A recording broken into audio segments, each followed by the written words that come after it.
नमस्कार भाई लोग। जिला दर्शन में आप सभी का स्वागत है। आज हम बात करने वाले हैं कोटपुतली बहरोड। ठीक है भाई, वर्तमान में बना नहीं है, नया जिला है। इसके बारे में हम आज परिचर्चा करने वाले हैं। देखिएगा जनाब, आगे बढ़ने से पहले हाँ, आप सभी से दरख्वास्त है, कोटपुतली और बहरोड के लिए लाइक और शेयर कर दिया जाए। देखो जरा, बात करते हैं इसके बारे में। हाँ, देखो देखिए, पहले तो हम इसकी स्थिति क्लियर करते हैं, ये राजस्थान में कहाँ पे कैसे क्या है।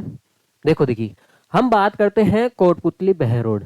देखो आपको दिखाई पड़ रहा होगा, ये रहा आपका कोटपुतली बहरोड जिला। आगे बस में ये, तो आप बताओ देखिए ये कौन से दिशा में पड़ता है। तो आप ऐसे मानो भाई, देखो ये सेंट्रल लाइन से इधर हो गया पूर्व एरिया, और ये हो गया भाई पश्चिम।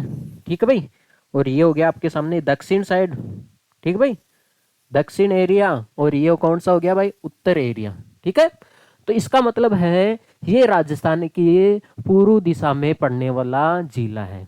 आगे बस में, ठीक है, तो ये राजस्थान के पूर्व दिशा में पड़ने वाला क्या है भाई, जिला है। ठीक है, हाँ, तो ये होगी भाई पूर्व साइड होगी, ये उत्तर होगी, या फिर आप ऐसे भी बोल सकते हो उत्तर पूर्वी दिशा में पड़ने वाला ये क्या है, जिला है। और दूसरी बात है, ये बहिवर्ती जिला है। बहिवर्ती का मतलब समझते हो, बॉर्डर के ऊपर।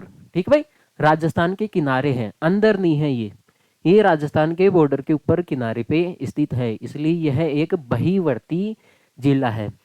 और दूसरी बात है, ये आपके सामने ये आ जाता है हरियाणा। ठीक है, ये यहां से हरियाणा क्षेत्र आ जाता है। देखो यहाँ से मेवात से ये हरियाणा आ जाता है इधर। देखो ये एरिया हरियाणा का आ जाता है, इसलिए ये हरियाणा के साथ सीमा रेखा बनाता है। ठीक है भाई, आगे बात में, तो हमने देखा यह एक पूर्व दिशा में पड़ने वाला जिला है, और यह हरियाणा के साथ अंतर्राज्यीय सीमा बनाता है। आगे बात में, हाँ देखो देखिए, बात करते हैं तो ये कौन से संभाग के अंदर आता है। देखो ये कोटपुतली बहरोड, तो आपको ये दिख रहा होगा जो जयपुर, आपको पता है ये जयपुर अलवर से अलग हुआ ये जिला। ठीक है, जयपुर अलग अलवर से ये अलग हुआ है, इसलिए ये जयपुर संभाग के अंदर ही आता है। ठीक है, आगे बात में, तो यह जयपुर संभाग में पड़ने वाला क्या है, ये जिला है। देखो देखिए, और बातें जानते हैं इसके बारे में। देखो देखिए, इसकी सीमा रेखा देखो देखिए, एक तो हरियाणा से लगती है भाई, राज्य की बात करें तो हरियाणा से लगती है। देखो देखिए, इसके अलावा किससे लगती है, देखो जिले की बात करें तो नीम का थाना है, जयपुर ग्रामीण है, अलवर है, और एक आपके सामने खेरतल तिजारा है। ठीक भाई, तो इसके अलावा ये 4 जिलों के साथ क्या बनाता है भाई, सीमा रेखा बनाता है। 4 तो जिले हो गए, और एक आपके सामने राज्य हो गया। ठीक है, हाँ, तो इसको नोट कर लिया जाए। हाँ, तो सवाल पूछा जा सकता है हरियाणा के साथ बनाने वाला जिला कौन सा है, ऑप्शन दे सकते हैं, और उसके अंदर कोटपुतली बहरोड भी आएगा। ठीक है भाई, हाँ, देखो देखिए, बात करते हैं, आगे बढ़ते हैं। देखो देखिए, आपके सामने ये कोटपुतली जो जिला है, इसकी ये तहसीलें हैं। आगे बात में, देखो देखिए, तहसीलों की बात करते हैं, तो ये जो 3 तहसीलें हैं, देखो ये विराटनगर, देखो विराटनगर पहले जयपुर में था। ठीक है, हाँ, लेकिन अब कोटपुतली के अंदर आ गया। एक तो विराटनगर, एक पावटा, और एक कोटपुतली। तो ये जो 3 तहसीलें हैं, देखो कोटपुतली, विराटनगर और ये पावटा, ये 3 तहसीलें जयपुर से ली गई है। ठीक है, कहां से ली गई है भाई, जयपुर से ली गई है। और जो बाकी की ये जो तहसीलें हैं 5, ये जो बाकी की 5 तहसीलें हैं भाई, ये आपके सामने अलवर जिले से ली गई है। ठीक है, कहां से, अलवर जिले से। हाँ, तो पूछा जा सकता है यहां से कोटपुतली। हाँ, देखो कोटपुतली बहरोड, जिले का नाम क्या है, कोटपुतली बहरोड। देखो देखिए, ये 2 से ली गई है भाई, जयपुर से भी ली गई है और अलवर से भी ली गई है। ठीक है, इसलिए भाई ये न तो जयपुर वाला इलाका नाराज हो, ना ही अलवर वाला, इसलिए इसका नाम देखो क्या रखा है, एक तहसील तो यहाँ से उठा ली, और एक तहसील बहरोड यहाँ से उठा ली। ठीक है भाई, तो हाँ, इन दोनों तहसीलों को मिला के यहाँ पे कोटपुतली बहरोड जिला बना दिया गया है। इसका मतलब है ये एक क्या हो गया यहाँ से, जिला मुख्यालय हो गया यहाँ पे। तो आपने देखा है इसमें 3 तहसीलें तो यहाँ से होगी भाई, जयपुर की 3 होगी और इसकी 5 होगी। इसका मतलब यहाँ पे 8 तहसीलें हैं। ठीक है, तो 8 तहसीलों वाला जिला कौन सा हो गया भाई, कोटपुतली बहरोड। ठीक है। हाँ, बात करते हैं विधानसभा। तो यहाँ पे विधान देखो, देखिए उपखंड की बात कर लेते हैं। तो यहाँ पे उपखंड कितने हैं भाई, 7 हैं। वैसे उपखंड 8 होने चाहिए था, लेकिन इन 2 तहसीलों को, नीमराना और मांडर, देखो देखिए इसको एक ही उपखंड के अंदर रख दिया गया है। ठीक है, नीमराना और मांडर को एक ही उपखंड के अंदर रख दिया गया है। तो इसलिए इसके अंदर 7 उपखंड है, 8 तहसीलें हैं, और विधानसभा सीटें कितनी है भाई, इसमें 4 है। भाई जितनी तहसीलें हैं इसकी आधी विधानसभा सीटें हैं। इसका मतलब आप ऐसे कह सकते हो भाई एक विधानसभा सीट के अंदर 2 तहसीलें हैं। ठीक है भाई। हाँ, देखो देखिए एक तो आपके सामने आते हैं बहरोड, ये एक विधानसभा सीट है। ठीक है बानसूर, ठीक है, बानसूर एरिया है। ठीक है, वो विधानसभा सीट के अंदर है, वो तहसील नहीं है। देखो देखिए एक सीट बानसूर हो गया। हाँ, ये बानसूर हो गया आपके सामने। अब बात करते हैं कोटपुतली, एक कोटपुतली हो गया। और बात करते हैं विराटनगर, एक हो गया आपके सामने विराटनगर। तो ये आपके सामने कितनी विधानसभा सीटें हैं भाई, 4 विधानसभा सीटें हैं। ठीक है, तो ये नॉर्मल इसकी जानकारी थी जिसको नोट कर लिया जाए, फिर हम आगे बढ़ते हैं भाई। ठीक है। हाँ, बात करते हैं आगे। देखो देखिए आपके सामने ये जो 8 तहसीलें हैं उनकी खासियत, मोटी मोटी जानकारी अगर देखी जाए तो देखो देखिए पहले हम देख रहे हैं बानसूर, इसके बारे में देख रहे हैं भाई, बानसूर के बारे में देख रहे हैं, बानसूर तहसील के बारे में देख रहे हैं। तो यहाँ पे प्रचलित घटना है, ठीक भाई, 14 मई 1925 को यहाँ पे बानसूर के निम्मुचना में हत्याकांड हुआ। ठीक है भाई, बहुत बड़ी घटना है, इसको डिटेल में आगे जाके पढ़ेंगे। लेकिन आपको ये ध्यान रखना है बानसूर के जो बानसूर तहसील है इसका गांव है निम्मुचना। तो इसमें एक बहुत बड़ा हत्याकांड होता है 14 मई 1925 को। ठीक है भाई। हाँ, इसके बाद में परिचर्चा करेंगे, चिंता ना करो। देखो देखिए नीमराना के बाद देखो सबसे इंपॉर्टेंट यहाँ पे नीमराना। देखो अगर इसकी बात करें हम, इसकी बात करें तो यहाँ पे राजस्थान का तीसरा निर्यात संवर्धन औद्योगिक पार्क स्थित है। ठीक है, राजस्थान का तीसरा निर्यात संवर्धन औद्योगिक पार्क स्थित है।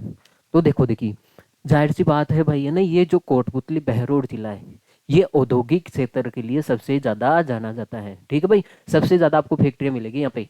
देखो देखिए और यहाँ पे निमराना के अंदर क्या है, जापानी जोन, कोरिया जोन, ये 2 स्थित है। डिटेल में पढ़ेंगे, चिंता मत करो। और यहाँ पे एक है नीमराना दुर्ग भी स्थित है। बात करते हैं बहरोड के बारे में। बहरोड के बारे में बात करें तो यहाँ पे सीआईएसएफ का ट्रेनिंग सेंटर है। ठीक है, सीआईएसएफ का ट्रेनिंग सेंटर राजस्थान में, सीआईएसएफ का ट्रेनिंग सेंटर कहाँ पे है, बहरोड के अंदर है। हाँ, एक है जिलानी माता का मंदिर भी यहाँ पे क्या है, स्थित है। ठीक है। हाँ, कोटपुतली का, कोटपुतली, ठीक है भाई। देखो देखिए आप मुझे एक बात बताओ, जिले का नाम क्या है, कोटपुतली बहरोड है, लेकिन इसका जिला मुख्यालय कोटपुतली के अंदर है। आगे बात में, यहाँ पे जिसका जिला मुख्यालय है। देखो देखिए बात करते हैं भोलीजी गांव। देखो यहाँ पे एक भालोजी गांव है जो एक फेमस गांव है, उसके बारे में भी बात करेंगे हम। देखो देखिए विराटनगर की बात करते हैं, जो पहले जयपुर का था ना भाई विराटनगर, यहाँ पे प्राचीन मत्स्य जनपद की राजधानी रही है ये विराटनगर। ठीक है। हाँ, तो प्राचीन मत्स्य जनपद महाभारत के काल के समय, ठीक है भाई, महाभारत के काल के समय यह विराटनगर उसकी राजधानी रही है। मौर्य कालीन सभ्यता के अवशेष भी यहाँ पे विराटनगर के बोराट क्षेत्र के अंदर, बोराट एक क्या है, प्राचीन सभ्यता स्थल है। बोराट से हमें बेराट से ही हमें पता चलता है यह मत्स्य जनपद की क्या थी भाई, राजधानी थी। ठीक है भाई। हाँ, इसको नोट कर लिया जाए, फिर हम आगे बढ़ते हैं।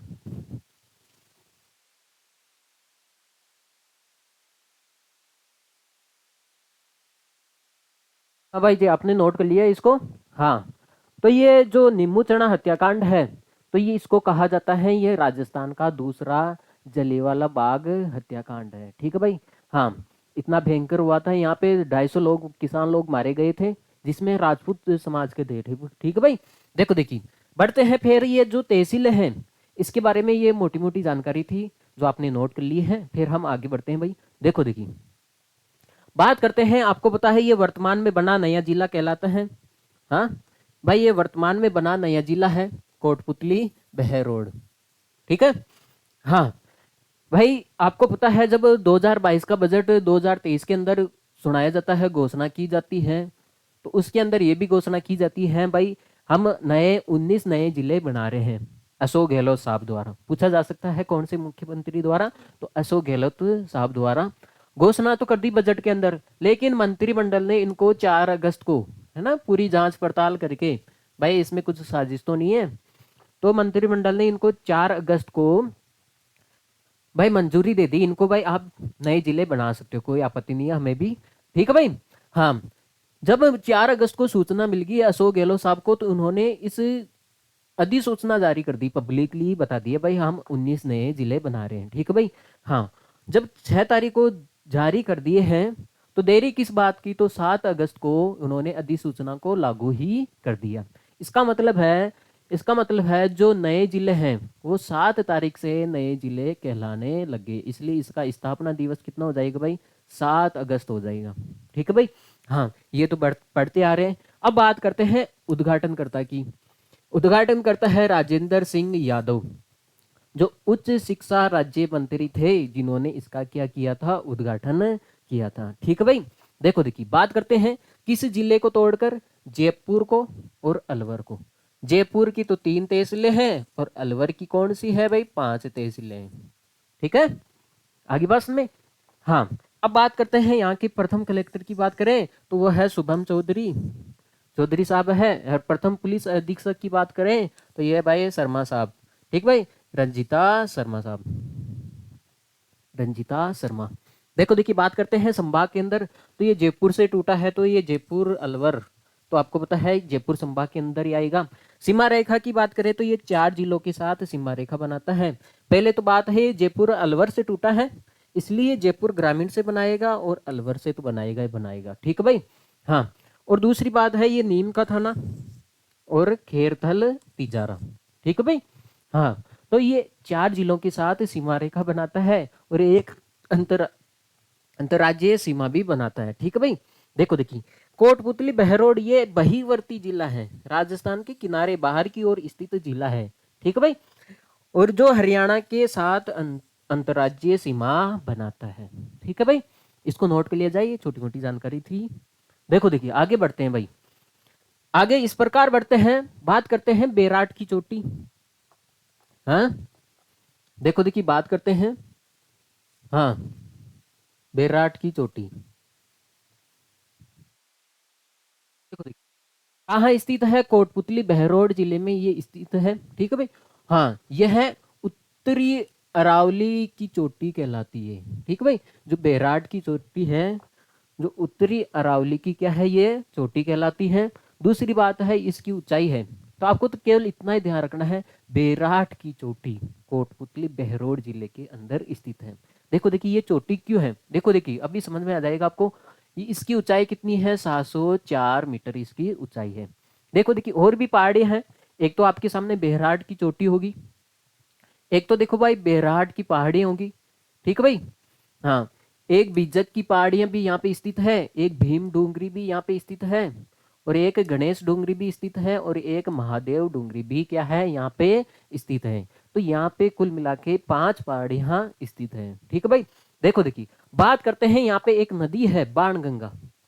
ठीक है, गंगा नदी, इसको ताला नदी भी कहते हैं, अर्जुन की गंगा भी कहते हैं, और रुडित नदी भी कहते हैं। भाई इसके उपनाम याद रखना, बाण गंगा नदी, इसको ताला नदी भी कहते हैं, अर्जुन की गंगा भी कहते हैं।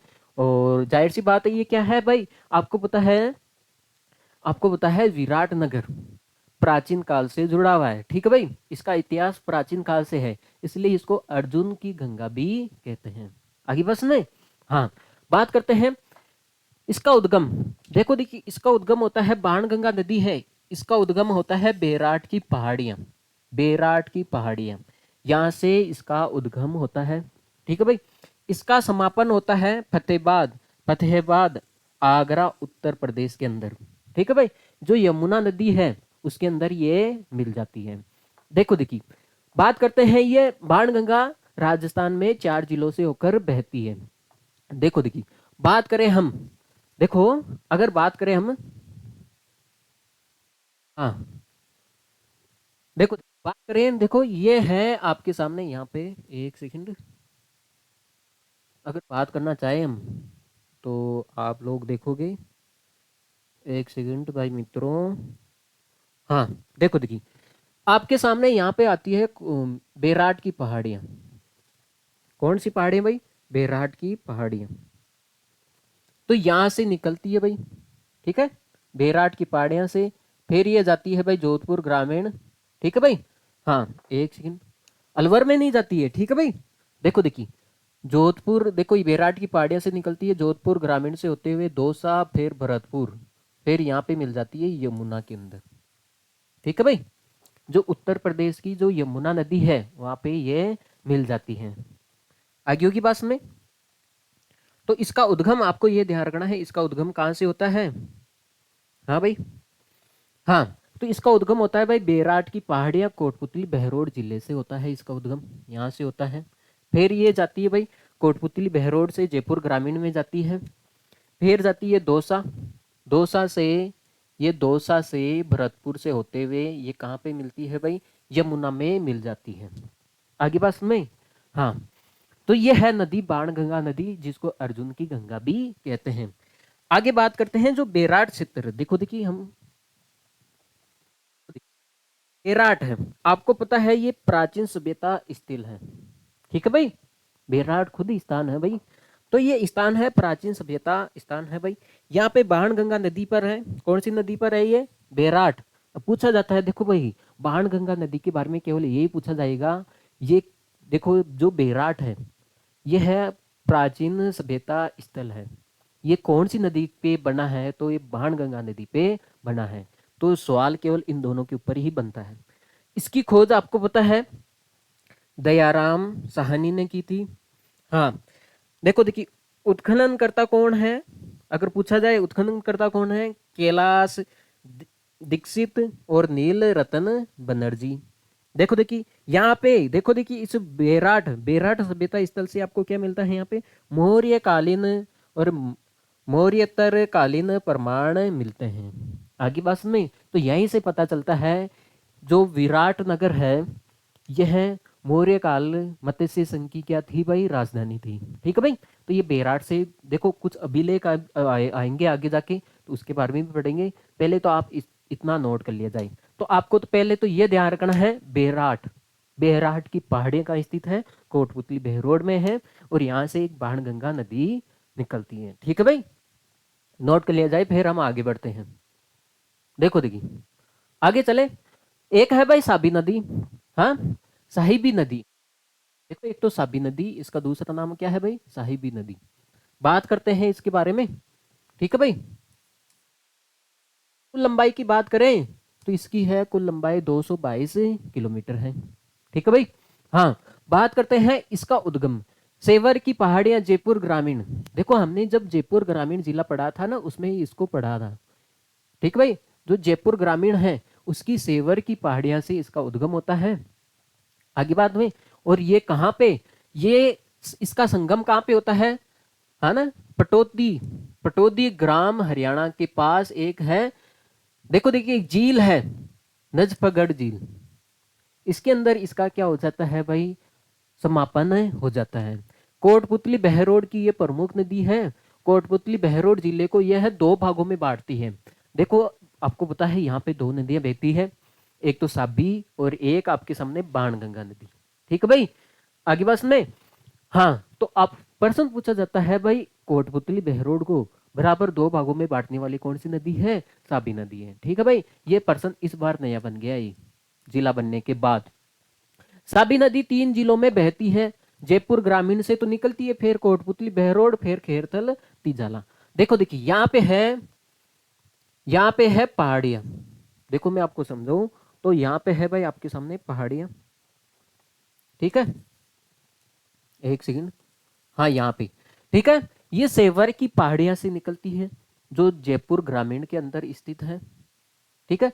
फिर ये जाती है कोटपुतली बहरोड से खेरतल तिजारा से होते हुए, तो ये हरियाणा के अंदर झील है आपके सामने, नजफगढ़ झील, ठीक है भाई, इसके अंदर क्या हो जाती है, ये मिल जाती है, ठीक है भाई। हाँ, तो ये ध्यान रखना है, साबी नदी पर कोटपुतली तहसील में जोधपुरी सभ्यता, देखो हमने पढ़ा था ये जोधपुरी सभ्यता, पहले भी पढ़ा था हमने, जब हमने देखो देखिए जब जयपुर ग्रामीण पढ़ रहे थे ना, मैं जयपुर ग्रामीण जिला पढ़ रहे थे, तो उसके अंदर हमने पढ़ा था जोधपुरी सभ्यता कहाँ पे स्थित है भाई, साबी नदी पे स्थित है, ठीक है। मैंने ये भी बताया था इसका नाम जोधपुर है, ऐसे नहीं आप सोच लो जोधपुर के अंदर स्थित है, नाम इसका जोधपुरा सभ्यता है, आगे बात सुनने। लेकिन ये कौन सी नदी के ऊपर है, साबी नदी खेरतल, ठीक है भाई। हाँ, देखो देखिए कोटपुतली तहसील में है ये साबी नदी पे, ठीक है। हाँ, तो आप इसको नोट कर लिया जाए। देखो एक और देखो बात करते हैं जोधपुरी सभ्यता के बारे में। जोधपुरा सभ्यता कोटपुतली बहरोड जिले में है, तो आप ये भी ध्यान रखोगे ये कोटपुतली तहसील के अंदर है, ठीक है भाई। हाँ, जोधपुरा सभ्यता कोटपुतली तहसील के अंदर है। बात करते हैं जोधपुरा सभ्यता, देखो देखिए यह है गेरिक मर्तभांड, यहाँ पे गेरिक मर्तभांड है ना, ओसीपी से लेकर, ठीक है, चित्रित धूसर मर्तभांड पीजीडब्ल्यू तक मिले हैं, ठीक है भाई। अवशेष मिले यहाँ पे जोधपुरा को ताम्रकाल, देखो देखिए ये भी ध्यान रखना है, जोधपुरा को ताम्रकाल गणेश्वर के समकालीन माना गया है, ठीक है। हाँ, तो अगर आपसे पूछ लिया जाए गणेश्वर के समकालीन किसी कौन सी सभ्यता को माना गया है, जोधपुरा, ठीक है भाई, इसको ताम्रकाल समकालीन के समान माना गया है। में से लोहा युग के प्रारंभ 1000 ईस्वी तक यह सभ्यता, ठीक है भाई, ये 1000 ईस्वी तक सभ्यता स्थल माना गया है, आगे बस में। हाँ, देखो देखिए ये ताम्रकाल सभ्यता से, देखो जोधपुरा सभ्यता कहाँ से कहाँ तक थी भाई, ताम्रकाल सभ्यता से, ये ताम्रकाल सभ्यता से यह लोहा युग के प्रारंभक, पहले तो आपको पता है ताम्रकाल सभ्यता चल रही थी, ये काल चल रहा था, ताम्रकाल काल चल रहा था, उसके बाद में जो लोहा युग काल हुआ है वहां तक ये सभ्यता स्थित थी, ठीक है बात भाई। इसके बाद में ये खंडर हो गई, ठीक है भाई। देखो देखिए बात करते हैं आगे, हाथी दांत के अवशेष भी मिले हैं यहाँ पे, ठीक है भाई। हाँ, तो आपको ये ध्यान रखना है जोधपुरा सभ्यता है ये कौन से काल को बताती है, ये ताम्बर काल से, जो गणेश्वर के समकालीन काल है वहां से, ताम्बर काल से ये लोहा युग के काल को बताती है, ठीक है भाई। हाँ, देखो देखिए नोट, बात करते हैं साबी नदी को कोटपुतली बहरोड का शोक भी कहते हैं। हाँ, देखो देखिए साबी नदी को हम क्या कहते हैं, कोटपुतली बहरोड का शोक भी कहते हैं। हाँ, देखो देखिए हम बात कर रहे थे साबी नदी को कोटपुतली बहरोड का शोक भी कहते हैं, देखो क्यों कहते हैं, क्योंकि ये नदी है, ठीक है भाई। हाँ, जो आपके सामने ये जो कोटपुतली बहरोड का शोक इसलिए कहते हैं क्योंकि ये है ना, इसको दो बराबर भागों में बांटती है और ये उत्तर की ओर बहती है, ठीक है। आगे बात करते हैं, यहाँ पे एक है मसानी बांध, देखो साबी नदी पर एक बांध बंधा हुआ है, मसानी बांध, ठीक है, और ये बांध कहाँ पे है, कोटपुतली बहरोड पे है, ठीक है। साबी नदी पे कौन सा बांध है, मसानी बांध है। और देखो ये क्या है, बुचारा बांध, एक बुचारा बांध है जो बानसूर तहसील के अंदर स्थित है, ठीक है भाई। तो ये दो बांध है जो साबी नदी के ऊपर स्थित है, एक तो मसानी बांध है और एक है बुचारा बांध है, ठीक है भाई। तो इसको नोट कर लिया जाए।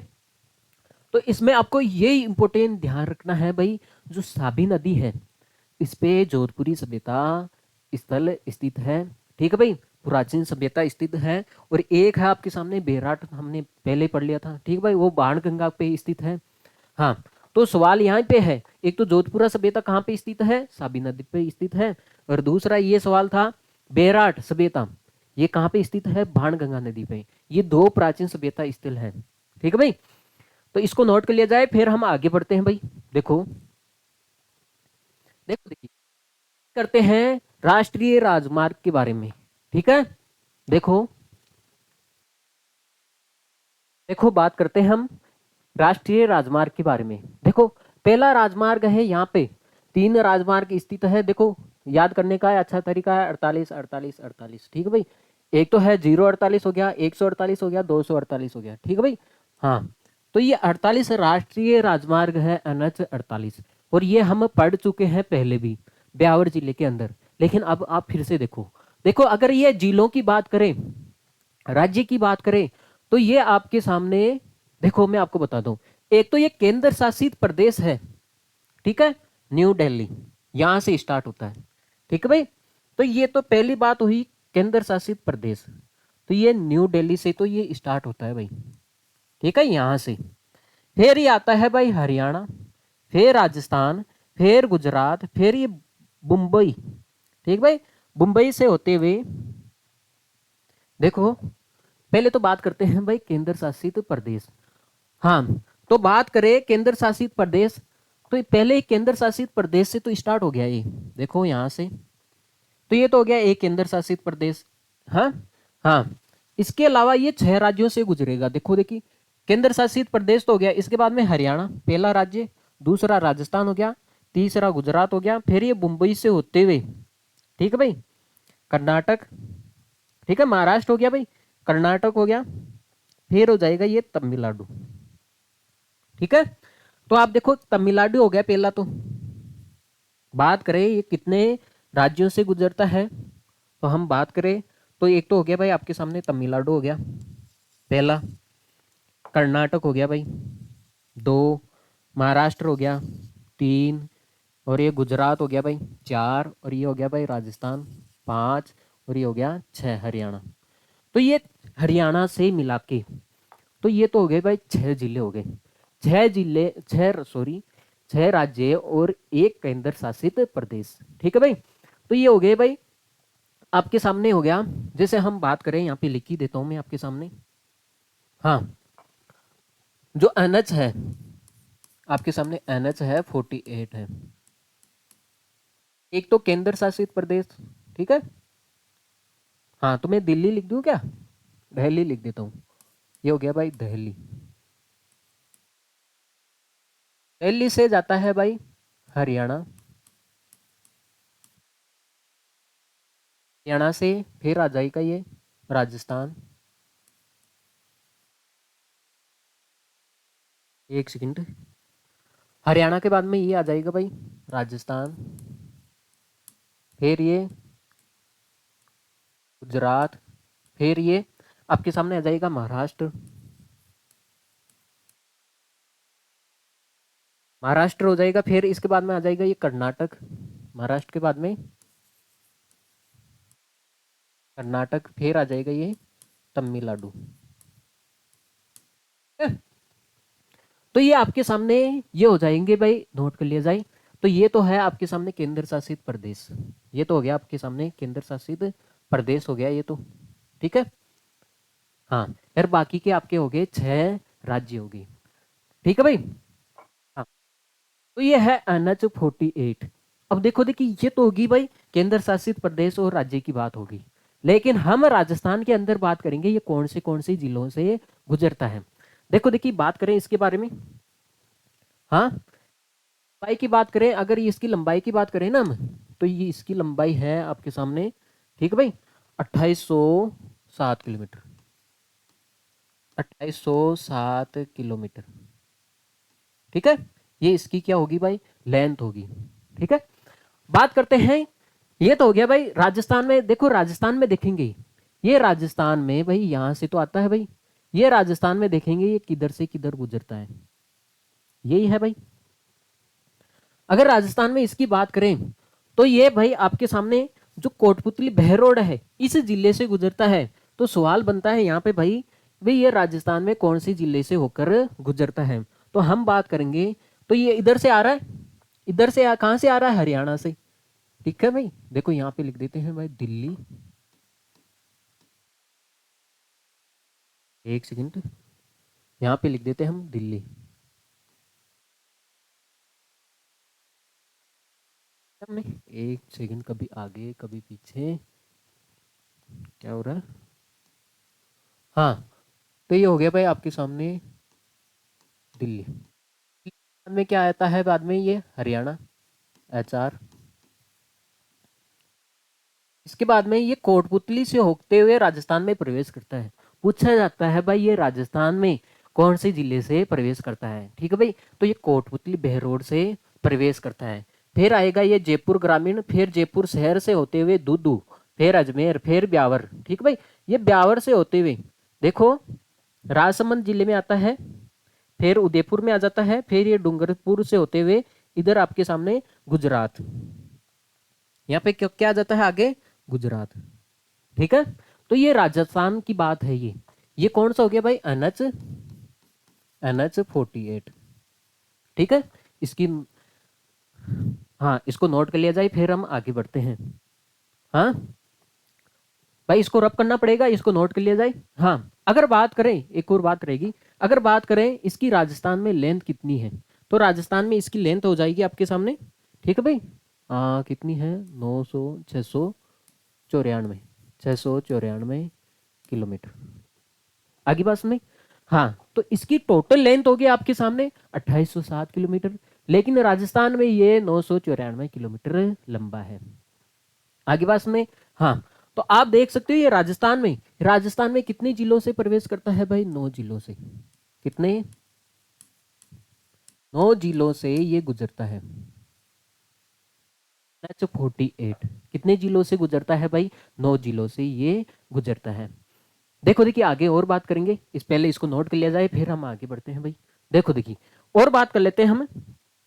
देखो देखिए, हम बात करते हैं यहाँ पे, ये जो आपके सामने है NH, इसकी बात कर लेते हैं, 248A की बात कर लेते हैं। देखो यहाँ से जो जयपुर ग्रामीण है ना, अगर मैं आपको बताना चाहूँ तो जयपुर ग्रामीण, तो यहाँ से देखो देखिए, यहाँ से NH 48 से जो जयपुर ग्रामीण है, यहाँ से, एक सेकंड भाई, हाँ ये देखो, ये ठीक रहेगा, जयपुर ग्रामीण से NH 248, ठीक है भाई।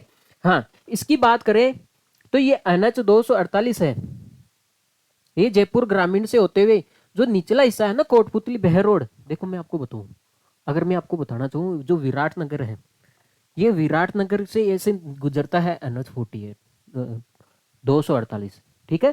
देखो देखिए, बात करते हैं, तो ये कहां से, देखो NH की बात कर रहे थे हम, ये जोधपुर ग्रामीण है।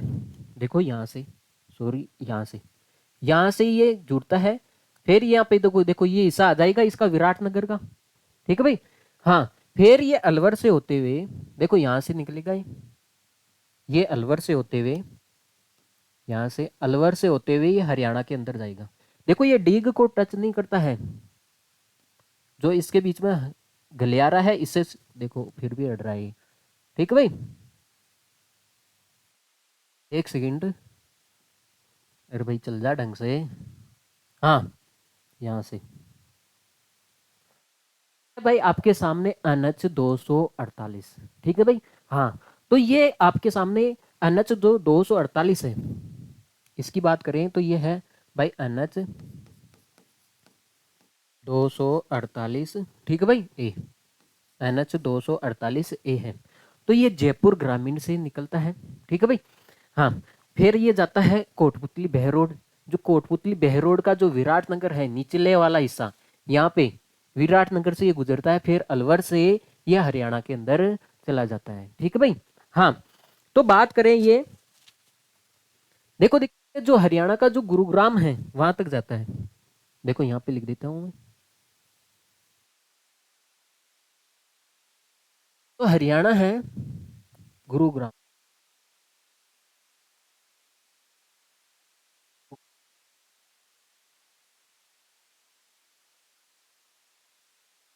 हरियाणा का जो गुरुग्राम है वहां तक ये जाता है। आगे बात में। हाँ, अगर इसकी लेंथ की बात करें हम, तो इसकी लेंथ है भाई 213, इसकी लेंथ की बात करें तो ये है 213 किलोमीटर। ठीक है, तो ये दो नेशनल हाईवे हो गए आपके सामने। एक तीसरा बच्चा है 148B, इसको भी देखेंगे हम। देखो देखिए, इसको देख लेते हैं। देखो देखिए, ये कहां से, ये कोटपुतली बहरोड से हरियाणा से होते हुए पंजाब जाता है। ठीक है, देखो देखिए, इसके बारे में बात करें, इसके बारे में देखो, कोटपुतली बहरोड से, हाँ इसको अलग से दिखाएं तो देखो आप लोग, जैसे मान लेते हैं ये ठीक रहेगा। ठीक है, हाँ बात करते हैं इसके बारे में। तो ये कोटपुतली बहरोड से, देखो ये भी NH इसकी इससे जाता है 48 से। ठीक है भाई, ये कोटपुतली बहरोड से हरियाणा से होते हुए ये पंजाब जाता है भाई। ठीक है, हाँ यहाँ पे आ गया आपके सामने HR, क्या आ गया यहाँ पे, उधर बाहर की ओर। ठीक है, चलो बाहर की ओर ले लेते हैं। यहाँ पे आ गया भाई हरियाणा, और यहाँ पे पंजाब आ गया। देखो देखिए, पंजाब की बात करें, पंजाब का कौन सा एरिया हो गया यहाँ पे, बठिंडा।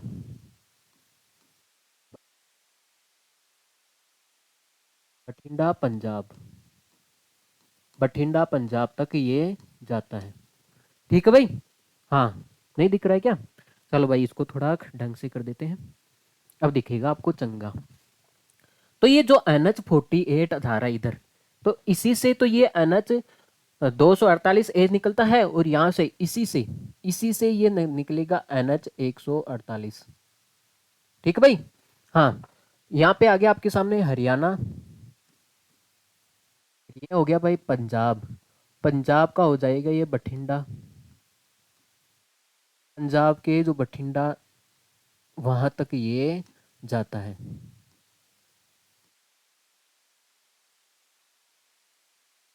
सही दिख रहा है, हाँ भाई।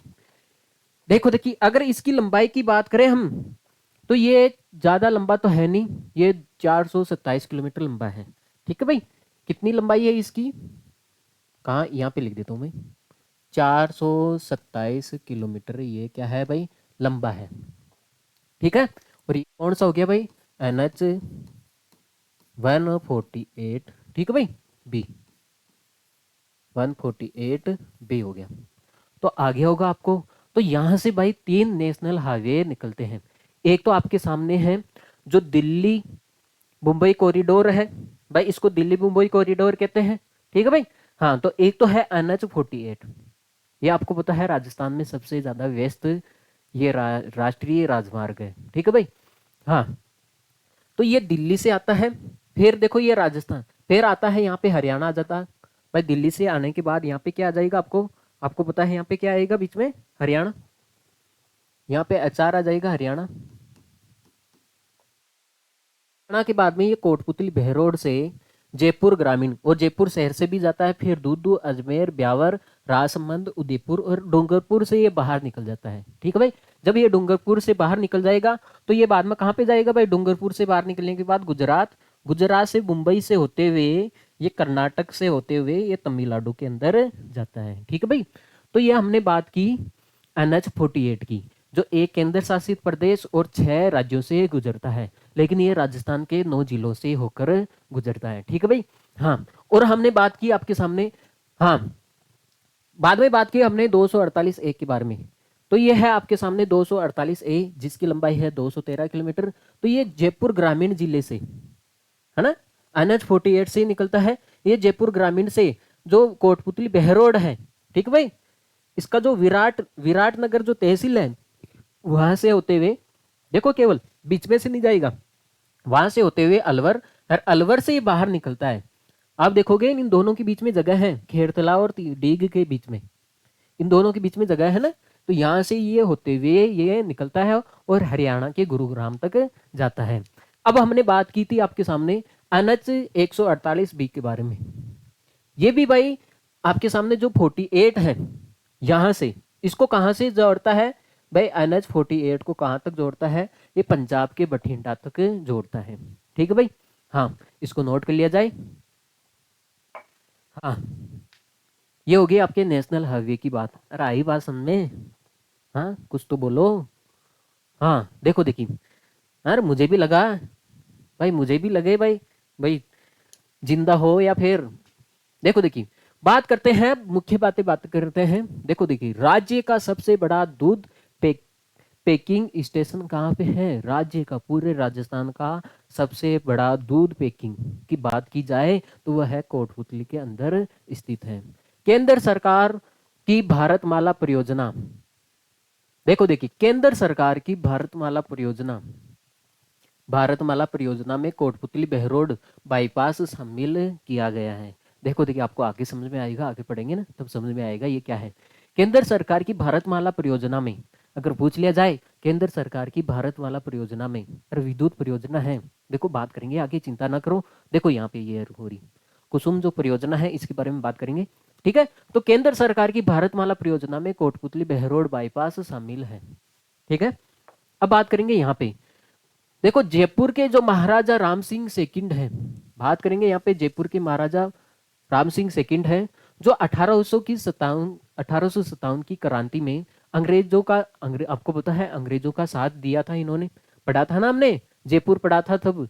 महाराजा राम सिंह द्वितीय ये 1857 की क्रांति में अंग्रेजों का साथ देते हैं, ठीक है भाई।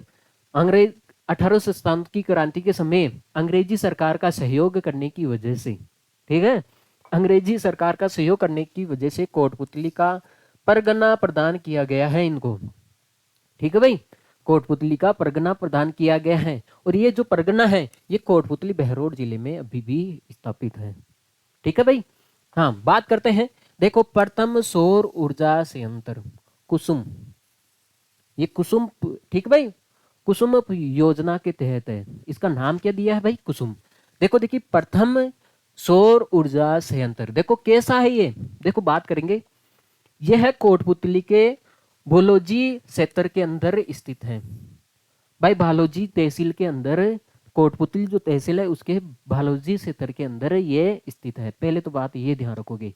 देखो देखिए, सवाल कहां पे बनेगा, कुसुम जो परियोजना है, प्रथम सौर ऊर्जा संयंत्र कुसुम परियोजना, कुसुम का मतलब किसान ऊर्जा सुरक्षा और उत्थान मिशन, आगे पास में देखो देखिए क्या है ये परियोजना, कुसुम परियोजना। इसके तहत किसान बंजर भूमि पर सौर ऊर्जा संयंत्र लगा सकते हैं, मतलब जो खराब हो रखी है, खंडर हो रखी है, जो किसी काम की नहीं है, वहां पे पानी नहीं है, हाँ ठीक है भाई, उपजाऊ नहीं है, तो उस भूमि पे क्या लगा सकते हैं, सोलर संयंत्र लगा सकते हैं, ठीक है भाई। देखो देखिए, बात करेंगे इससे प्राप्त बिजली, भाई सौर ऊर्जा संयंत्र लगा सकते हो, इससे प्राप्त बिजली वो खुद भी यूज में कर सकते हैं, और वही स्वयं भी उपभोग कर सकते हैं, और अतिरिक्त बिजली सरकार को भी ये बेच सकते हैं। आगे पास में भाई सौर ऊर्जा संयंत्र लगा के भाई खुद की भी आपूर्ति कर सकते हैं, और सरकार को भी क्या कर सकते हैं, वो सेल कर सकते हैं बिजली। इस योजना के तहत देखो देखिए, इस योजना के तहत डीजल पंप सेट के स्थान पर सोलर पंप सेट लगाए जाएंगे, अभी चल रहा है भाई, ठीक है भाई। हाँ भाई, इस योजना के तहत क्या डीजल पेट्रोल पंप है उसकी स्थान पे क्या लगाए जाएंगे यहाँ पे, हाँ सोलर पंप सेट भी लगाए जाएंगे। राजस्थान, पूरे राजस्थान की बात करें तो, या इसमें सरकार 60% सब्सिडी देती है आपको, तो आप पेट्रोल पंप खोलने से अच्छा है, आपको पता है आजकल इलेक्ट्रिक, भाई देखो आपको पता है ये NH20 NH48, देखो यहाँ पे 3 नेशनल हाईवे गुजरते हैं, सबसे बड़ा है NH48, यहाँ से गुजरता है, मतलब यहाँ से ये सबसे वेस्ट NH48 है, ठीक है भाई। हाँ, तो यहाँ पे तो क्या है, फायदा है भाई, सारी गाड़ियां कोटपुतली बहरोड से होकर गुजरेगी, तो यहाँ पे आपको पता है आजकल तो ट्रक ही इलेक्ट्रिसिटी के आने लगे, हाँ, तो भारत सरकार आपको 60% सब्सिडी देगी। जैसे मान लेते हैं आप, जैसे मान लेते हैं आप 10 लाख का पेट्रोल पंप लगाते हो, तो आपको 6 लाख रुपए सरकार वापिस रिटर्न कर देगी, ठीक है भाई। हाँ, देखो देखिए, तो फायदा है भाई, इस योजना में राजस्थान पहले स्थान पर है भाई, ठीक है, इस योजना में राजस्थान प्रथम स्थान पे है, ठीक है। बात करते हैं बुचारा राजकीय तेंदुआ अभ्यारण्य, देखो देखिए, बुचारा राजकीय तेंदुआ, तेंदुआ जानते हो ना, अभ्यारण्य, ये कहाँ पे है, पावटा, जो तहसील है पावटा, वहां पे ये क्या है, स्थित है, देखो बात करते हैं राजस्थान बजट 2023 में इन वनों को तेंदुआ अभ्यारण्य के रूप में अधिसूचित किया गया है। ठीक है भाई। हाँ, देखो देखिए जो 2023 का बजट सुनाया गया था ना, तो इन वनों को, कौन से वनों को, बुचारा राजकीय तेंदुआ तेंदुआ अभ्यारण्य, इन वनों को अभ्यारण्य को अधिसूचित किया गया है। ठीक है। हाँ, तो आपको इसमें सबसे बड़ी बात तो ये है, आपको ये सबसे ज्यादा कुसुम याद रखना है। ठीक है भाई। हाँ, नोट कर लिया जाए। देखो देखिए बात करते हैं आगे। यहाँ पे अल्ट्राटेक सीमेंट, भाई नाम सुना है ना, अल्ट्राटेक सीमेंट प्लांट कोटपुतली के अंदर स्थित है। देखो देखिए ये प्लांट ऐसे नॉर्मल प्लांट नहीं है, ये है एशिया की सबसे बड़ी सीमेंट कंपनी है। आपसे पूछ लिया जाए एशिया की सबसे बड़ी सीमेंट कंपनी कौन सी है, अल्ट्राटेक सीमेंट। और कहाँ स्थित है ये, कोटपुतली बहरोड के अंदर स्थित है। तो इसलिए तो मैंने बोला था कोटपुतली बहरोड औद्योगिक क्षेत्र के लिए सबसे प्रसिद्ध है। देखो देखिए कोटपुतली बहरोड जिला प्रमुख औद्योगिक क्षेत्र है। यहाँ पे देखो देखिए बात करते हैं, यहाँ पे एक है बेसलाना, यहाँ पे कार, देखो बेसलाना गांव स्थित है, स्थान है। देखो देखिए यहाँ पे काला मार्बल प्रसिद्ध है, काला मार्बल यहाँ का प्रसिद्ध है। ठीक है भाई, ज्यादा मात्रा में मिलता है। एक है नीमराना, यहाँ पे जापानी पार्क और दक्षिण कोरिया पार्क भी स्थित है। हमने पढ़ा था ना भाई, यहाँ पे देखो अभी भी शुरू शुरू में पढ़ा था भाई, नीमराना। हाँ देखो नीमराना तहसील है, यहाँ पे पढ़ा था हमने। राजस्थान का तीसरा निर्यात संवर्धन औद्योगिक पार्क कौन सा, जापानी जोन और कोरिया जोन पार्क स्थित है। ठीक है भाई। हाँ, और एक यहाँ पे नीमराना दुर्ग भी पढ़ेंगे हम, बाद में पढ़ेंगे। देखो देखिए, हाँ जापानी पार्क और जापान की जेट्रो कंपनी द्वारा स्थापित किया गया है। जो जापानी पार्क है, ये जो जापान की कंपनी है जेट्रो कंपनी द्वारा यहाँ पे स्थापित किया गया है। तो आपको ये ध्यान रखना है, नीमराना, नीमरा जो तहसील है, यहाँ पे दो पार्क स्थित है, एक जापानी पार्क, एक दक्षिण कोरिया पार्क स्थित है। ठीक है भाई। बात करते हैं इंफ्रास्ट्रक्चर, इंफ्रास्ट्रक्चर पार्क, ये नीमराना के अंदर स्थित है। देखो देखिए बायोगैस, देखो बायोगैस प्लांट ये कोटपुतली तहसील के अंदर है। देखो आपको पता है ना गोबर से गैस बनाना, ठीक है।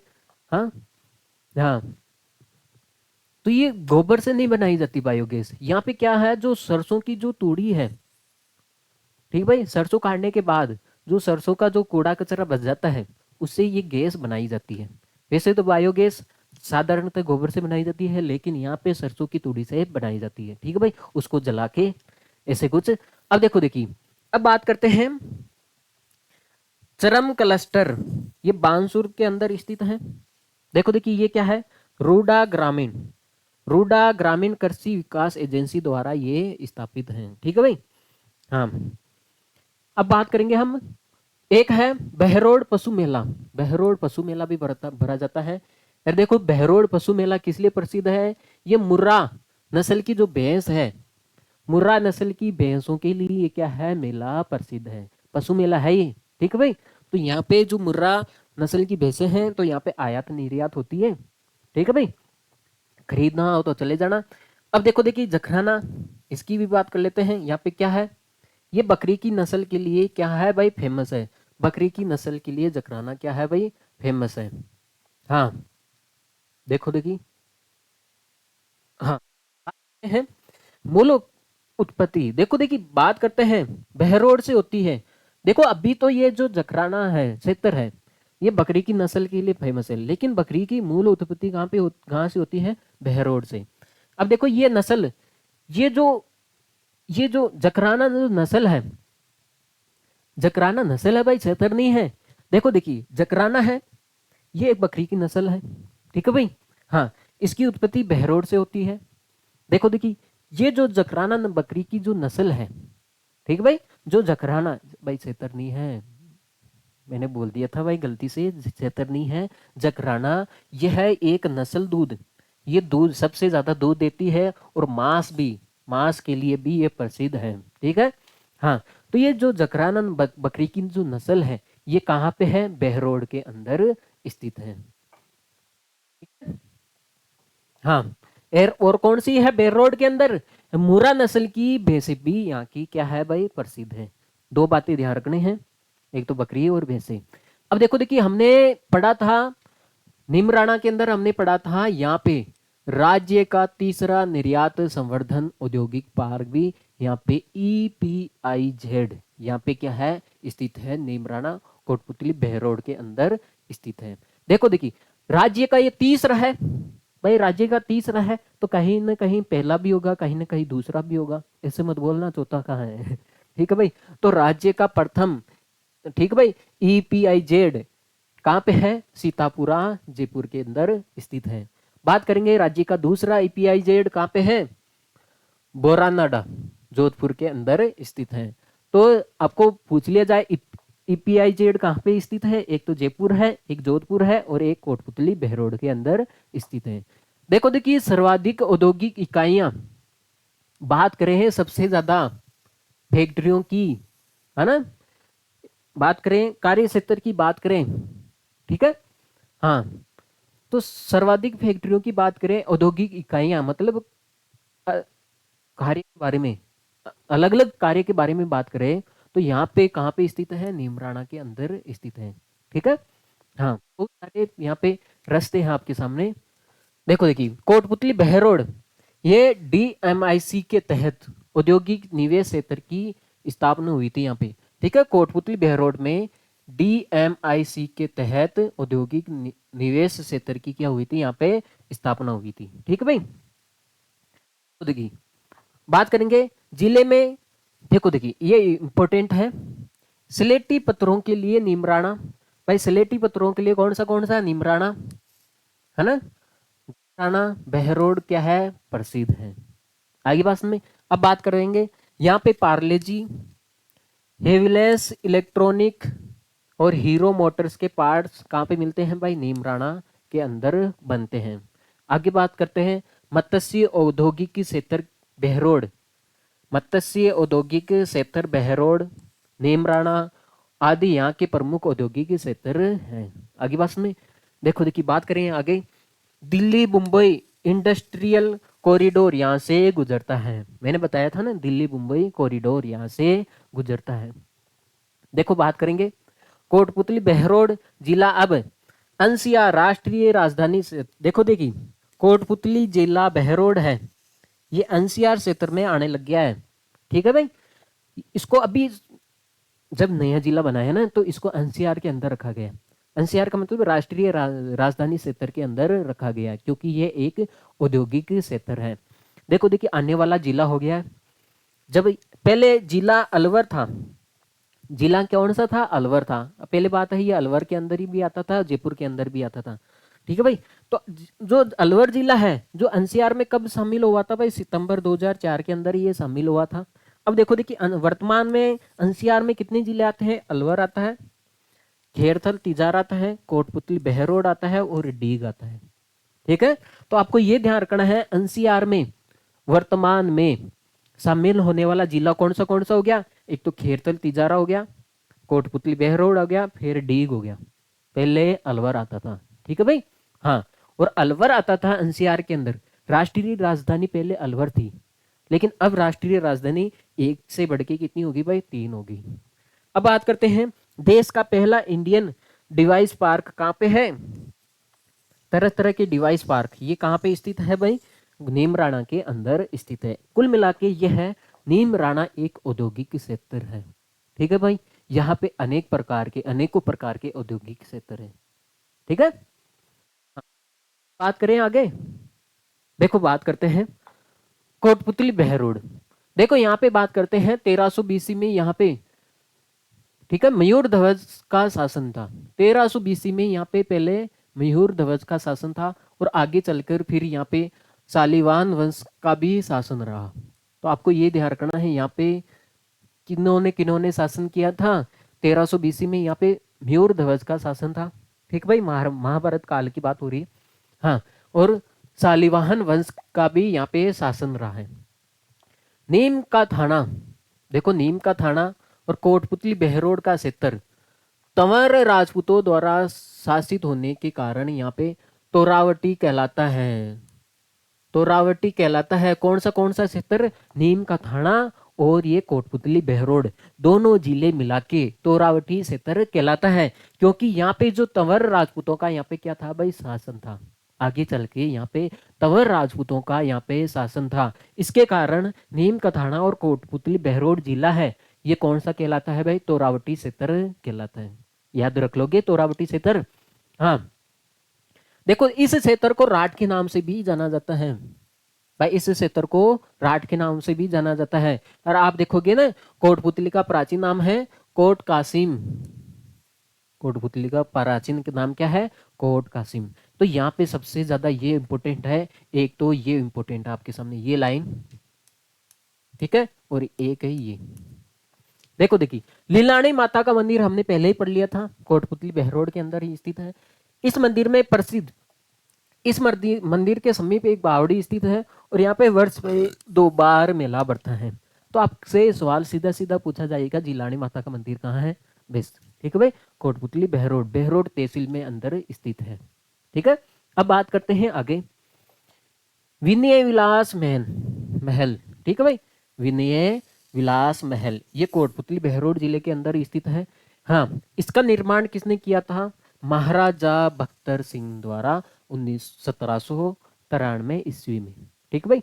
हाँ, बात करते हैं, ये भारत का, देखो ये भारत का सबसे बड़ा है, ये भारत का इस्लामी, ये भारत का इस्लामी मतलब इंडो और इस्लामिक, अरे भारत और इस्लामिक देश का जो रिलेशन बताता है ये विनय विलास महल इंडो इस्लामिक वास्तुकला का एक आदर्श क्या है? उदाहरण है। ठीक है भाई। हाँ, तो पूछ लिया जाए भारत और इस्लामिक, इस्लामिक का मतलब है इस्लामिक देश। ठीक है भाई। हाँ, वो वास्तुकला का एक आदर्श उदाहरण कौन सा हो गया? विनय विलास महल। ठीक है भाई। आगे बात करते हैं, केंद्रीय औद्योगिक सुरक्षा बल, हमने पढ़ा था ना सीआईएसएफ, सीआईएसएफ का ट्रेनिंग सेंटर बहरोड तहसील में अंदर है और इसकी स्थापना 2010 में की गई है। ठीक है। हाँ, तो सीआईएसएफ ट्रेनिंग सेंटर कहाँ पे स्थित है? बहरोड के अंदर स्थित है। देखो देखिए, ग्लोबल सिटी की बात कर लेते हैं। हाँ,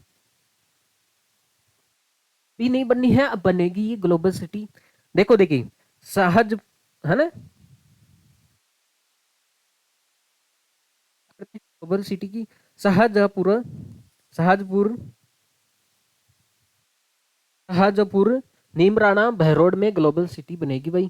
देखो देखिए, इस कॉम्प्लेक्स में सूचना प्रौद्योगिकी, भाई जो ग्लोबल सिटी बनेगी, सूचना प्रौद्योगिकी, स्वास्थ्य, ठीक है भाई, स्वास्थ्य और शिक्षण सुविधा, शिक्षण सुविधा और मनोरंजन के लिए, ठीक है भाई, आईटी सिटी, मनोरंजन के लिए आईटी सिटी और मेडी सिटी और नॉलेज सिटी और इंटरनेट सिटी, ठीक है भाई, की स्थापना होगी। अब होगी भाई आपके सामने, जो आपके सामने नीमराणा है, ठीक है, नीमराणा और जो बहरोड है, 2 तहसीलें होगी ना भाई, नीमराणा और बहरोड के अंदर यहाँ पे एक ग्लोबल सिटी बनेगी। ये दोनों की दोनों क्या बनेगी भाई? ग्लोबल सिटी बनेगी। ये आपको ये ध्यान रखना है, इसमें क्या क्या बनेगा ये बात छोड़ो आप, ठीक है, ये तो सुविधा है इसमें। देखो बात करते हैं आगे, विराटनगर, आपको पता है ये प्राचीन काल से इतिहास है इसका जुड़ा हुआ है। इसका प्राचीन नाम था बेराट। क्या नाम था भाई? बेराट, बेराट सभ्यता स्थल। देखो देखिए, कोटपुतली बहरोड जिले का ये सबसे प्राचीन स्थल है। अगर पूछ लिया जाए कोटपुतली बहरोड का सबसे प्राचीन स्थल कौन सा है? विराटनगर। ठीक है भाई, महाभारत काल से जुड़ा हुआ है। देखो ये है विराटनगर, मत्स्य जनपद की राजधानी थी। मत्स्य जनपद की क्या थी? ये राजधानी थी। ये बौद्ध धर्म का प्रसिद्ध केंद्र है। यहाँ पे पूछ लिया जाए बौद्ध धर्म का प्रसिद्ध केंद्र कहाँ पे है? विराटनगर के अंदर स्थित है। विराटनगर की स्थापना राजा विराट द्वारा की गई है। ठीक है, महाभारत कालीन विराटनगर अब कोटपुतली बहरोड जिले में है। ठीक है, कोई दिक्कत नहीं। ठीक है, मौर्य काल के अवशेष मिलते हैं यहाँ पे। ठीक है, यहाँ पे मौर्य काल के अवशेष मिलते हैं। देखो देखिए, बात करेंगे सम्राट अशोक के 2 लघु शिलालेख, आपने सुना होगा भाई, सम्राट अशोक के 2 लघु शिलालेख, और भी शिलालेख हुए, लेकिन जो सबसे छोटे हैं 2 लघु शिलालेख विराटनगर में मिले हैं, जो 1837 में बर्ट नामक विद्वान के द्वारा खोजे गए हैं। ठीक है, नाम भी ध्यान रखोगे। ये 1837 में बर्ट नामक एक विद्वान द्वारा ये खोजे गए हैं। ये दो शिलालेख हैं, तो आपको इनका नाम ध्यान रखना है। ये अशोक के शिलालेख है, ठीक है भाई। हाँ भाई, सम्राट अशोक था, इसके शिलालेख हैं। पहला नाम है भारबू, ठीक है भाई। ये भारबू ऐसे नहीं है भाई, अगर मैं आपको अगर इसको शुद्ध लिखना चाहूं तो ये है भारबू, भारबू शिलालेख, भारबू अभिलेख। और एक है बेराट, मैंने बताया था ना बेराट भी। हाँ, भारबू अभिलेख और बेराट। देखो भारबू अभिलेख ये कहाँ पे मिला था, किसे मिला था, पहले तो यह बात देखो किसे मिला था। ये बर्ट नामक विद्वान को मिला था 1837 में, ठीक है। अब देखो, देखिए भारबू अभिलेख कहाँ पे मिला था। ये बीजक की पहाड़ियां, अभी भी पढ़ा था मैंने, बीजक की पहाड़ियां, ठीक है। देखो मैंने आपको पढ़ाया था बीजक की पहाड़ियां और भीम की डूंगरी। हाँ देखो, मैंने बताया था ना, यहाँ पे कोटपुतली बहरोड में कौन सी पहाड़ियां स्थित प्रसिद्ध है।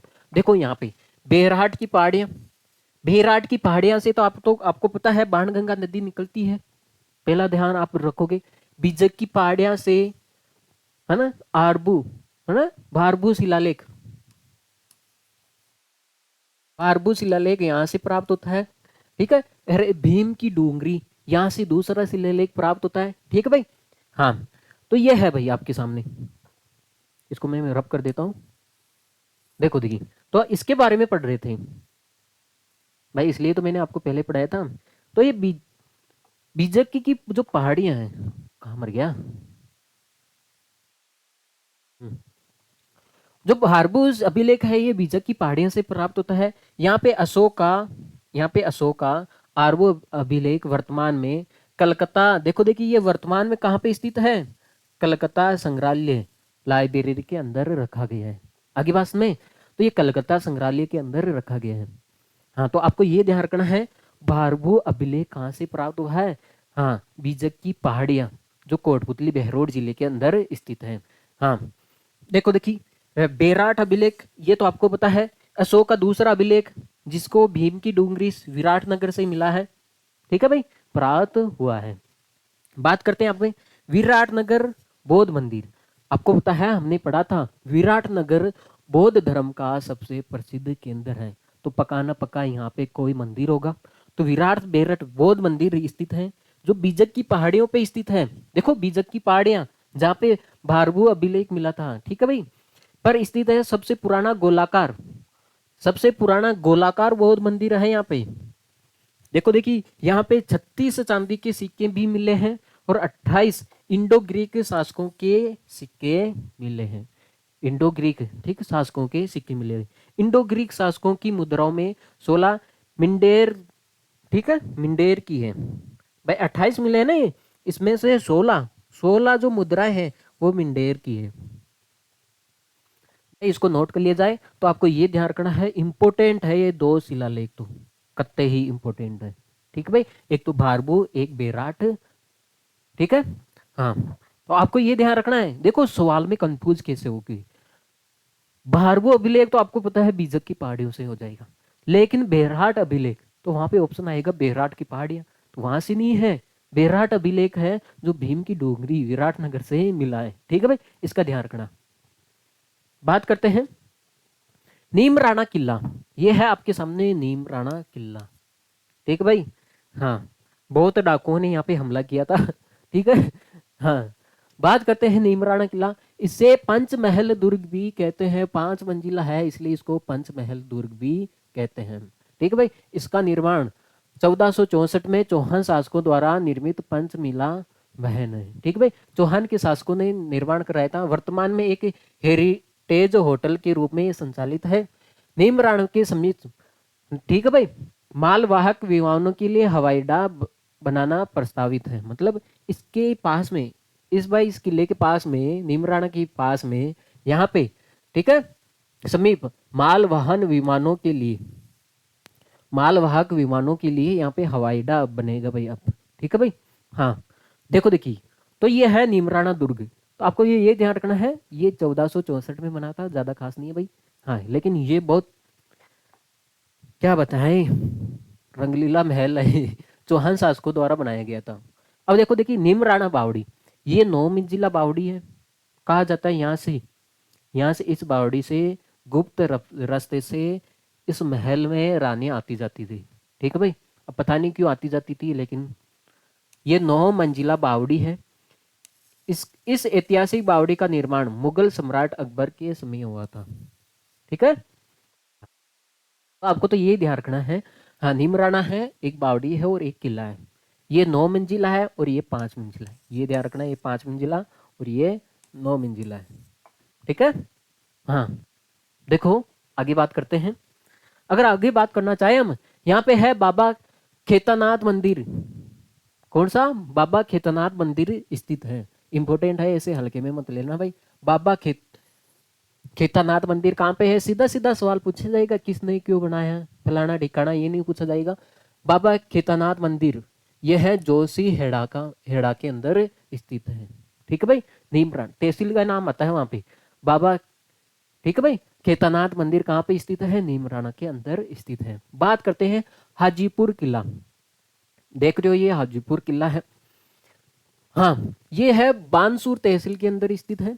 इस किले के निर्माण का मुख्य उद्देश्य अकबर के किले पर, देखो अलवर के किले पर हो रहे डाकुओं के हमले को रोकना है। देखो देखिए, तो पूछा जाता है भाई अलवर के जो किले हैं, पहले अलवर का शासक था सब पे। ठीक है भाई, अलवर के अंदर ही आता था।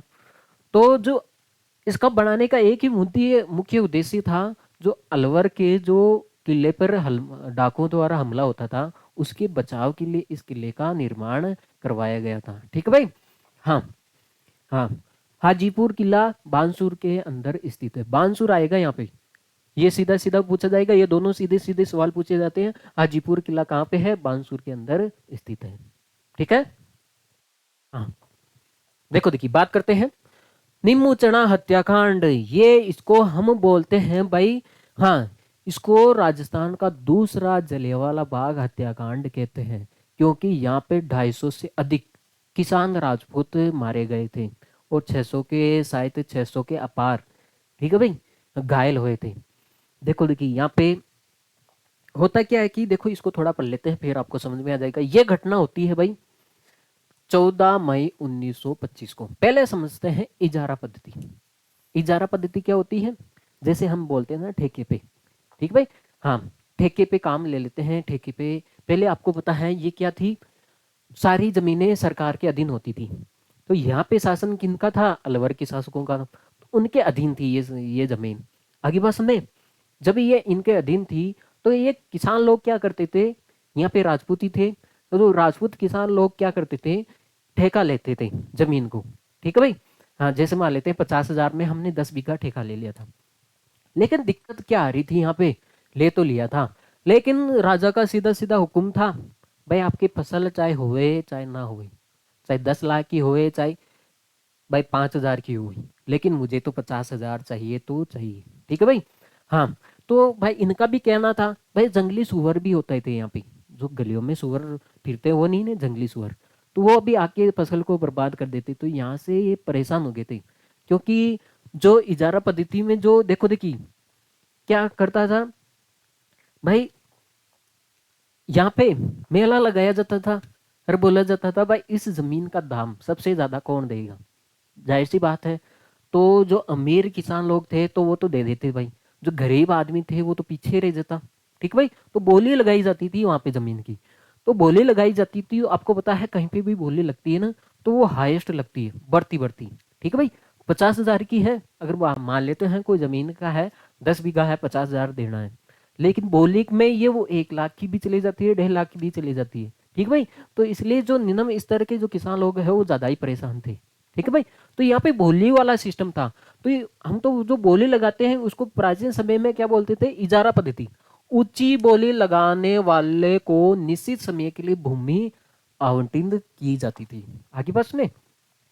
देखो देखिए, बात है गोविंद सिंह और माधव सिंह। ये क्या है, एक गीत गाते हैं एक दोहे के रूप में, और गांव वालों को क्या करते हैं भाई, सचेत करते हैं, भाई आप कौन से जमाने में जी रहे हो, आपसे ये अन्याय कर रहे हैं आपके साथ। ठीक है भाई। तो ये गीत गाते हैं, किसानों को जागरूक करते हैं। नाम आता है, दो नाम, एक तो है गोविंद सिंह और एक है माधव सिंह। ने पुकार नामक पत्रिका के माध्यम से किसानों को मांग उठाता है। देखो कौन सी, पुकार नामक पत्रिका के माध्यम से किसानों को ये जगाते हैं, किसानों की मांग उठाते हैं। लेकिन इसमें महिलाओं महिलाओं की भी भागीदारी होती है, लेकिन महिलाओं का नेतृत्व कौन करता है, सीता देवी। नाम भी ध्यान रखोगे इसमें, सीता देवी इसका नेतृत्व करती है। अब देखो देखिए भाई, इस लगान वसूली से ज्यादा परेशान हो गए भाई, भाई हम तो लगान नहीं देंगे, इतनी लगान नहीं देंगे। हाँ, लेकिन ये जो अलवर के शासक थे, कौन, देखो देखिए यहाँ पर राजपूत और मेव किसानों की संख्या, देखो देखिए राजपूत, कौन से शासक थे यहाँ, कौन से किसान थे, एक तो राजपूत और एक मेव किसानों, यहाँ पे संख्या सर्वाधिक थी। अलवर के महाराजा, उस टाइम अलवर के महाराजा कौन थे, जय सिंह ने उच्च लगान बाग लगा रखी थी, ठीक भाई, उच्च लगान, हाईएस्ट लगान लगा रखी थी। और भू राजस्व की इजारा पद्धति को लागू कर रखा था। भू राजस्व की इजारा पद्धति, इजारा पद्धति का मतलब बोली लगाई जाती थी यहाँ पे। तो आपको पता है बोली लगाई जाती है तो भाव ज्यादा बढ़ जाते हैं, 50 ही लेना है तो वहां पे 70 बढ़ जाते हैं, ठीक है, लागू लगा रखी थी। तो इसलिए क्या कि लोग परेशान हो जाते थे। अब जाहिर सी बात है, बोली के अंदर तो भाव, अब बोली के अंदर तो राजा को फायदा ही है। हाँ हाँ, यार इधर चढ़ जाता किसानों को जोश, तो बोली तो ज्यादा ही बढ़ जाती ना भाई। तो ये इजारा पद्धति लागू कर रखी थी। तो इस इजारा पद्धति से या तो ऐसा हो सकता है भाई, एक तो फिक्स राशि कर दो भाई, 1 बीघे का 1,000 रुपये, कुछ भी कर दो लेकिन फिक्स कर दो। लेकिन ये बोली लगाने वाला सिस्टम है ना, ये हमारे नहीं बैठेगा, ठीक है भाई। हाँ, क्योंकि जिस जिस जमीन का भाव मान लेते हैं 1,000 बीघा का 1,000 रुपये है, तो वो बोली लगाने पर वो 2,000 की हो जाती है, हाँ हाँ। तो इससे क्या हो गया, ये बिल्कुल भयंकर परेशान हो गए थे। तो भयंकर परेशान हो गए तो दो दो लोग जागे थे यहाँ से, गोविंद सिंह और माधव सिंह, दो राजपूत जागे थे और लोगों को इकट्ठा किया था, भाई ऐसे काम नहीं चलेगा। तो ये दो लोग खड़े हुए थे, लेडीज में सीता देवी, तो इन्होंने आवाज उठाई थी, ठीक है भाई, राजपूतों को इकट्ठा किया था वगैरह वगैरह, ऐसे बहुत बड़ी लंबी कहानी है। लेकिन हुआ क्या कि जब आपको पता चला, जब धीरे धीरे राजपूत लोग आने लगे, ठीक है भाई, बाहर से भी आने लग गए, ठीक है भाई, दिल्ली से भी आने लग गए। तो अब महाराजा जय सिंह तो है जो हिल गया था भाई, ये हिल गया था कि अब तो शायद आंदोलन हो सकता है। तो इसने क्या है कि, हाँ देखो देखिए, इसका एक सेना का सेनापति है झंझू, झंझू सिंह सेनापति है, ये क्या है, सेनापति। हाँ, देखो देखिए, ये जो झंझू सिंह है सेनापति था इसका, देखो,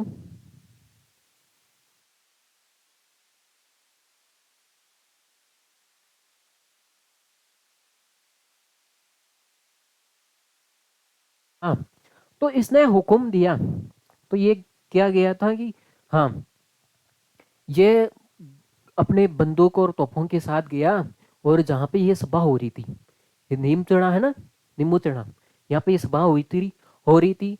तो यहाँ पे ये 14 मई को, 13 मई को क्या कर दिया था, इसने पूरे गांव को घेर लिया था, आने जाने का सारा रास्ता बंद कर दिया था, ठीक है भाई। हाँ, तो अब 14 मई को निम्बूचना नामक स्थान पर हो रहे किसानों के सम्मेलन पर, देखो 13 तारीख को सेना लेके आ गया था ये, और 14 मई 1925 को निम्बूचना नामक स्थान पर हो रहे किसानों के सम्मेलन पर गोलीबारी करके सैकड़ों की संख्या में किसान क्या हो गए थे भाई, शहीद हो गए थे, 250 के लगभग, ठीक भाई।